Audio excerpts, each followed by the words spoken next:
Channel యొక్క అప్డేట్స్ని పొందాలనుకుంటే subscribe button పైన క్లిక్ చేయండి, పక్కనున్న బెల్ ఐకాన్ పైన క్లిక్ చేయండి. Hi friends, I Mahesh, educator and Unacademy యాప్ని ఫ్రీగా డౌన్లోడ్ చేసుకోండి. డిస్ప్లే మీద కనబడుతున్న ఈ లింక్ని కింద డిస్క్రిప్షన్ బాక్స్లో ఇవ్వడం జరిగింది. ఆ లింక్ని మీరు క్లిక్ చేయడం ద్వారా మమ్మల్ని ఫాలో చేయవచ్చు.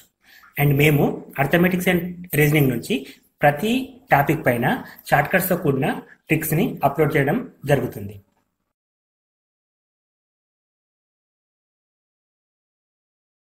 Okay, next question. రమణ తన ఇంటి నుంచి బస్ స్టాండ్కు 5 కిలోమీటర్ల వేగంతో వెళ్ళగా బస్సు 15 నిమిషాల ముందే బయలుదేరిందని తెలిసింది. అదే 6 కిలోమీటర్ల వేగంతో వచ్చినప్పుడు 15 నిమిషాల తర్వాత బస్సు బయలుదేరింది.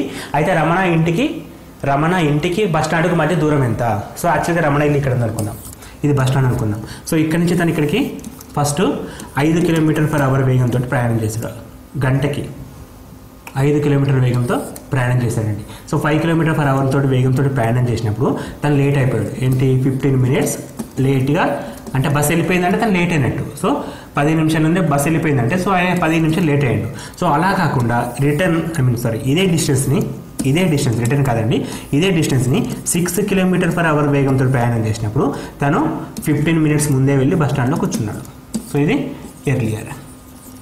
సో ఇక్కడ గమనించండి ఒకసారి, ఇంటికి బస్ స్టాండ్కి మధ్య దూరం ఎంత అని అడుగుతున్నాడు. సో ఇక్కడ మనకి ఫస్ట్ ఇంటి నుంచి 5 km/h తోటి పోతే 10 నిమిషాలు లేట్ అయింది. సో అట్లా కాదని చెప్పి కొంచెం స్పీడ్ పెంచేసి ఇంకొంచెం స్పీడ్గా నడిస్తే 15 నిమిషాలు ముందే వేయండు. అయితే వాటి మధ్యలో దూరం ఎంత అని అడుగుతున్నాడు. సో ఈ క్వశ్చన్ని జనరల్గా చేస్తే చాలా థింకింగ్ చేయాల్సి వస్తుంది. ఆ ఎగ్జామ్ టైంలో మనకున్న 60 సెకండ్లు 30 సెకండ్లు చేయడం కష్టం. కాబట్టి చిన్న formula, product of speeds by difference of speeds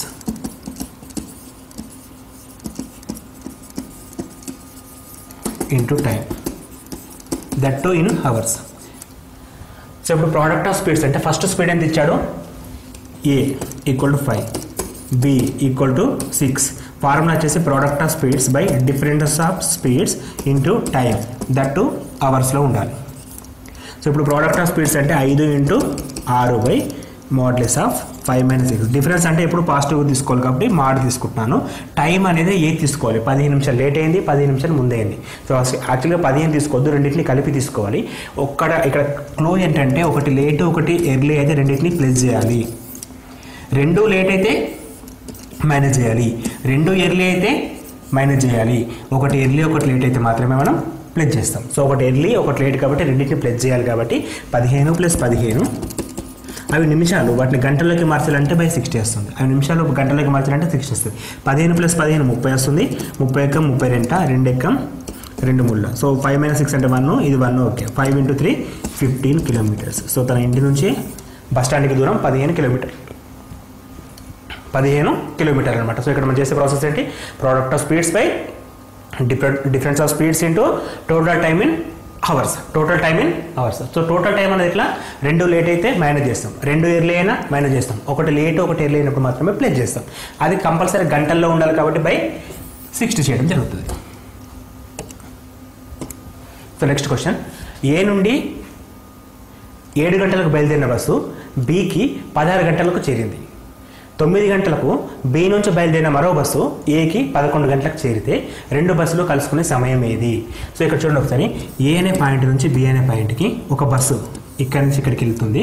so వెళ్ళడం అంటే 7కి స్టార్ట్ అయితే ఇక్కడికి వచ్చేసరికి 11 అయిందంట. సో ఇంకొక బస్సు బి నుంచి ఏకి వస్తుంది. ఈ బస్సు వచ్చేసి మనకి 9 గంటలకు స్టార్ట్ అయింది, ఇక్కడికి వచ్చేసరికి 11 hours అయింది. అంటే 11 గంటలకు చేరుకుంటే ఈ 2 బస్సులు ఎప్పుడు కలుసుకుంటాయని చెప్పి క్వశ్చన్ అడుగుతున్నాడు. సో ఇక్కడ సగంలో కలుసుకుంటాయని చెప్పి మనం కరెక్ట్గా చెప్పలేము. ఎందుకంటే ఇది సగం దూరం అది సగం దూరం పోవాలంటే 2 బస్సులు ఒకటేసారి స్టార్ట్ కావాలి, ఒకేసారి చేరుకోవాలి. అంటే వాటి స్పీడ్స్ సమానంగా ఉండాలి. సపోజ్ ఇక్కడ గమనిస్తే ఇదే దూరాన్ని ప్రయాణించడానికి 4 గంటలు పట్టింది.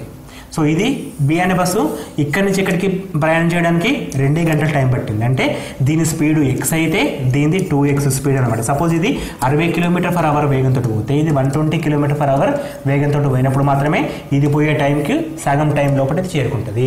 అది 4 గంటల జర్నీ పట్టింది, 2 hours జర్నీ పట్టింది, అంటే ఇది ఎక్స్ప్రెస్ హార్ట్నర్ అనుకోండి కోసం. సో అంత డిఫరెన్స్ ఉంది కాబట్టి మనం సమానంగా మధ్యలో 9 గంటలు అని చెప్పి చెప్పలేము. సో ఇప్పుడు మళ్ళీ ఒకసారి గమనిద్దాం, క్వశ్చన్స్లో కూడా ఇంకొంచెం డిఫరెంట్గా ఇచ్చాడు. ఇక్కడ సెకండ్ బస్సు 9 గంటలకు స్టార్ట్ అయింది, కానీ ఫస్ట్ బస్సు 7 గంటలకే స్టార్ట్ అయింది. సో 7 గంటలకు స్టార్ట్ అయిన బస్సు 9 గంటలల్లో ఎంత దూరం పోతుంది? సో డిఫరెన్స్ 2 కాబట్టి ఎగ్జాక్ట్గా మధ్యలో దాకా వచ్చేస్తుంది అండి. సో ఎగ్జాక్ట్గా మధ్యలో దాకా వచ్చేస్తుంది. సో 9 గంటల బస్సు ఎక్కడ ఉంటుంది? ఆ 2 స్టాప్లకు మధ్యలో ఉంటుంది. సో ఇప్పుడు ఈ బస్ స్టార్ట్ అయింది ఇక్కడికి, ఈ బస్సు ఇక్కడ నుంచి ఇక్కడికి స్టార్ట్ అయింది. యాక్చువల్గా ఇది మొత్తం జర్నీ చేయడానికి 2 hours టైం పడుతుంది. మొత్తం జర్నీ చేయడానికి 2 hours టైం పడుతుంది. ఇప్పుడు స్టార్ట్ అయిన బస్సు ఈ స్పీడ్ అండి. చూద్దాం ఒకసారి. ఇది ఎక్స్ స్పీడ్ అయితే 2x స్పీడ్ అని చెప్పాను. అది ఎక్స్ స్పీడ్ అయితే ఇది 2x. రిమైనింగ్ టైం ఎంత? 2 గంటలు ఉంది. 2 గంటలు అంటే ఎంత? 120 నిమిషాలు ఉంది. ఇంకా 120 నిమిషాలు టైం ఉంది. ఇక్కడ స్పీడ్ అనేది 1 + 2 మొత్తం ఎంత? 3 parts అండి. 3x అవుతుంది. సో 3x అంటే బై 3 చేస్తే మనకి 40 వస్తుంది. సో ఈ 40 minutes అంటే ఫస్ట్ బస్సు 40 నిమిషాలు ప్రయాణం చేసినప్పుడు మాత్రమే ఇది 80 నిమిషాల దూరాన్ని క్యాచ్ చేస్తుంది. సో రిమైనింగ్ 3 parts ఉంటాయి. ఈ సెకండ్ బస్సు 2 పార్ట్లు ప్రయాణం చేస్తుంది. ఫస్ట్ బస్ కేవలం 1 పార్ట్ మాత్రమే ప్రయాణం చేస్తుంది. అంటే అప్పుడు 9:40 టైం అవుతుంది కాబట్టి 9:40కి 2 బస్సులు ఒకదానికొకటి కలుసుకుంటాయి. సో ఇక్కడ మనం ఇంత పెద్దగా కూడా థింక్ చేయకుండా సింపుల్గా చేయడానికి ఏ విధంగా చేయాలంటే సెకండ్ బస్సు స్టార్ట్ అయిన టైంని కంపేర్ చేసుకోవాలి. సెకండ్ బస్ స్టార్ట్ అయింది 9 గంటలకి. సో ఆ టైంకి ఫస్ట్ బస్ ఎంత దూరం వచ్చిందో ఆ డిస్టెన్స్ని పక్కకు పెట్టేసాను. సో సెకండ్ బస్ స్టార్ట్ అయింది 9 గంటలకి. ఆ లోపల బస్ ఎంత దూరం వచ్చేసింది? సగం దూరం వచ్చింది. సగం దూరాన్ని తీసేస్తున్నా. ఇప్పుడు మాత్రమే కన్సిడర్ చేస్తున్నా. సో ఇది 7 గంటల నుంచి ఇక్కడికి ఈ 9 గంటల నుంచి ఇక్కడ 11 గంటలకు పోతుంది. ఇదేమిటి 1 గంటలు వెళ్ళిపోతుంది అనమాట. ఎందుకంటే మొత్తం డిస్టెన్స్ 2 hours కాబట్టి ఇది 1 hour టైం పడుతుంది. అంటే దీని స్పీడ్ x అయితే దీని స్పీడ్ 2x. సో మొత్తం టైం 120 నిమిషాలు. 120 నిమిషాలని 3 ముక్కలు చేసుకుంటే 2 ముక్కలలో ఎక్కువ స్పీడ్ బస్సు, 1 ముక్క తక్కువ స్పీడ్ బస్సు. సో మధ్యలో 40 నిమిషాలు వస్తుంది మనకి. సో 9:40 అనేది టైం కావడం జరుగుతుంది. Next question. Walking 6/7 of usual speed, a man is 12 minutes too late. The usual time taken by him to cover the distance is. So ఒక వ్యక్తి తన సాధారణ స్పీడ్లో 6/7 స్పీడ్తో నడిచినప్పుడు, తన సాధారణ స్పీడ్తో అంటే రోజుకు స్పీడ్తో పోతాడు, ఆ స్పీడ్ కాకుండా ఆ స్పీడ్లో 6/7 స్పీడ్తో వెళితే 12 నిమిషాలు లేట్ అవుతాడు. 12 నిమిషాలు అఫ్కోర్స్. ఇప్పుడు తను ఒక స్పీడ్కి బదులు 1/6/7 అంటే 1 కంటే తక్కువ 0. something.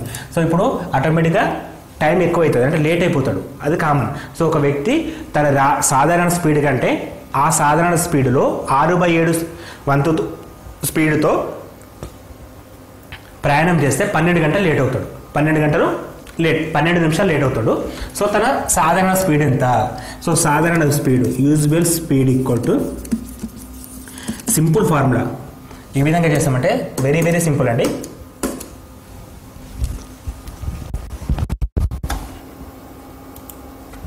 So very simple formula ప్రకారం డిస్కస్ చేద్దాం ఇక్కడ. So usual speed equal to మనకి ఇచ్చిన చూడండి ఒకసారి ఇక్కడ 6/7 12. సో ఫస్ట్ 6 × 12 చేసేయండి బై మార్లేసా 6 - 7 చేయండి. So 6 × 12 72/1 which is equal to 72 minutes. అంటే తన సాధారణ స్పీడ్ తోటి నడిస్తే 72 నిమిషాల్లో చేరుకుంటాడు. 72 minutesలో తన దూరాన్ని చేరుకుంటాడు. అంతే. ఎంత టైంలో చేరుకుంటాడని చెప్పి అడుగుతున్నాడు. What time is taken. So time అనేది ఎంత? 72 minutesలో చేరుకుంటాడు. సో వెరీ సింపుల్ అండి. ఇక్కడ మనకు ఈ క్వశ్చన్ ఈ మోడల్లో మనకి ఒకటి ఫ్రాక్షన్ ఇస్తాడు, అది p/q. నెక్స్ట్ ఒక టైం ఇస్తాడు. సో ఇప్పుడు ఏం చేయాలంటే p × t చేయాలి బై p - q చేసేస్తే సరిపోతుంది. Very simple. ఇక్కడ ఇక p × t by p - q models of p - q difference అని తీసుకుంటే సరిపోతుంది. p × t చేసిన ఇంత ముందుకు p అంటే ఎంత 6 × 12 6 - 7కి మాడ పెట్టేస్తే 72/1 విచ్ ఈజ్ ఈక్వల్ టు 72. ఇది వచ్చేది నిమిషాలు. ఇక్కడ మనకి ఏ విధంగా ఇస్తే ఇక్కడ నిమిషాలలో ఇస్తే నిమిషాలు, సెకండ్లలో ఇస్తే సెకండ్స్లో తీసుకుంటే సరిపోతుంది. Next question. A man complete journey in 10 hours. He travels first half of the journey at the rate of 21 km/h and second half of the journey 24 km/h. So find the total journey in kilometers. So total journey అడుగుతున్నాడండి.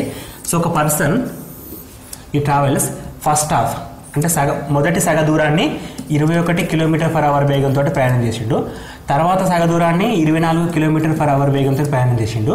అయితే మొత్తంలో తను ఎంత దూరం ప్రయాణం చేశాడని చెప్పి అడుగుతున్నాడు. So time మాత్రం 10 గంటలు తీసుకున్నాడు మొత్తానికి. సో మొత్తం ప్రయాణం చేసిన దూరం కావాలి. Distance equal to speed into time. So time అనేది 10 hours ఇచ్చేస్తాడు. సో స్పీడ్ అనేది ఇది తీసుకోవాలా ఇది తీసుకోవాలా అంటే మనం వీటి యావరేజ్ తీసుకోవాలి. యావరేజ్ స్పీడ్ సమాన దూరం ఉన్నప్పుడు ఏ విధంగా తీసుకుంటాం. సో యావరేజ్ స్పీడ్ సమాన దూరం ఉన్నప్పుడు ఇంతకుముందు formula first question 2ab/a + b అనే ఫార్ములా. సో 2 × a అంటే 21 × 24/21 + 24 2 into 21 plus 24 by 45. 7 3s are 7 15s are 3 7s are 3 15s are 3 8s are 3 5s are. So which is equal to 7 into 8 56 into 2 112 by 5. ఇదేంటిది speed kilometre per hour అనేది మనకు ఒకటి వచ్చేసింది. So మనకు అడుగుతుంది యాక్చువల్గా ఏంటి, తన total distance equal to speed ఎంత 112 by 5 into time 10 hours. So 5 1s 5 2s.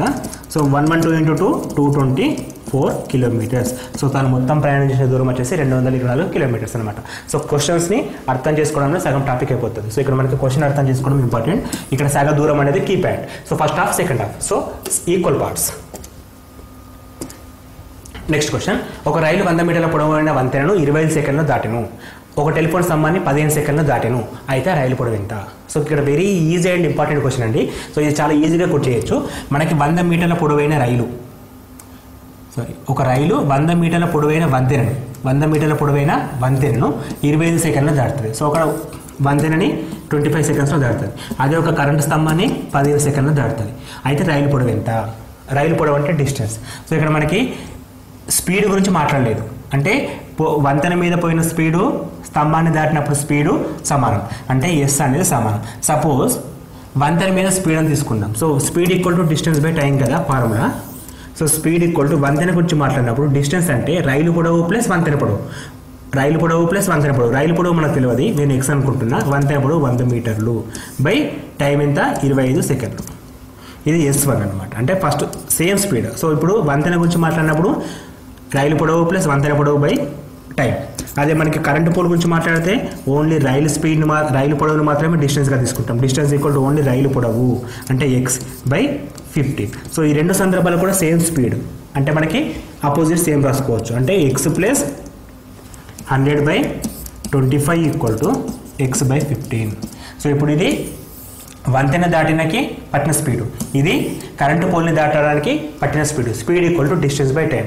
Distance అంటే వంతెన విషయంలో వంతెన పొడవు ప్లస్ రైలు పొడవు, కరెంటు పోల్ విషయంలో కేవలం రైలు పొడవు మాత్రమే తీసుకుంటాం. ఇది కీ పాయింట్. ఇక్కడికి వచ్చిన తర్వాత 5 5s 5 3s. Cross multiplication 3 into x 3x plus 300 which is equal to 5 into x 5x. So clearly 3x ఇటు వెళ్తే -3x, 5x minus 3x equal to 2x equal to 300 which is implies x equal to 150 meters. ఈ 150 metres అనేది మనకు కావాల్సిన రైలు పొడవు. So రైలు పొడవు ఎంత? ఇప్పుడు 150 మీటర్లు. సో ఇక్కడ మనకి ఇప్పటిదాకా చేసిన ప్రాబ్లమ్స్ అన్నీ కూడా బేసిక్స్ నుంచి వస్తున్నాయండి. సో బేసిక్స్ మీద గ్రిప్, అంటే మనకి టైంకి, డిస్టెన్స్కి, స్పీడ్కి మధ్య రిలేషన్ తెలిస్తే సో ఎటువంటి క్వశ్చన్ సరే థింక్ చేసి చేయొచ్చు వితౌట్ యూజింగ్ సమ్ ఫార్ములాస్. అంటే సమ్ క్వశ్చన్స్లో ఫార్ములాస్ వాడుతున్నాం, కాకపోతే ఎందుకు టైం రెడ్యూస్ చేయడం కోసం మాత్రమే ఫార్ములాస్ వాడడం జరుగుతుంది. సో ఇవి కంప్లీట్ మోడల్స్ అని చెప్పుకోవచ్చండి. ఇంకా డిఫరెంట్గా ఏమి ఉండవు, వీటి నుంచి రిపీట్ అవుతూ ఉంటాయి. And thanks for watching for this video. And please do subscribe. ఇదివరకు ఎవరైనా సబ్స్క్రైబ్ చేసుకోకపోతే ప్లీజ్ డూ సబ్స్క్రైబ్. ఎందుకంటే మేము ఎటువంటి వీడియో పెట్టినా ఎడ్యుకేషన్ పర్పస్ మాత్రమే పెడతాం కాబట్టి ఆ వీడియో మీరు నోటిఫికేషన్ రూపంలో తప్పకుండా చూడగలుగుతారు. అండ్ ఇంకొక చిన్న ఇష్యూ ఏంటంటే విజిట్ manavidya.in అండి. ఇది మా వెబ్సైట్ అండి. ఇక్కడ మనకి అన్ని రకాల పీడిఎఫ్స్, లైక్ జిఎస్ కావచ్చు, కరెంట్ అఫైర్స్ కావచ్చు, ప్రాక్టీస్ బిట్స్ కానీ, పీడిఎఫ్స్ కానీ, బిట్ బ్యాంక్స్ కానీ ఉండడం జరుగుతుంది. సో అవి మీరు చూడగలరు.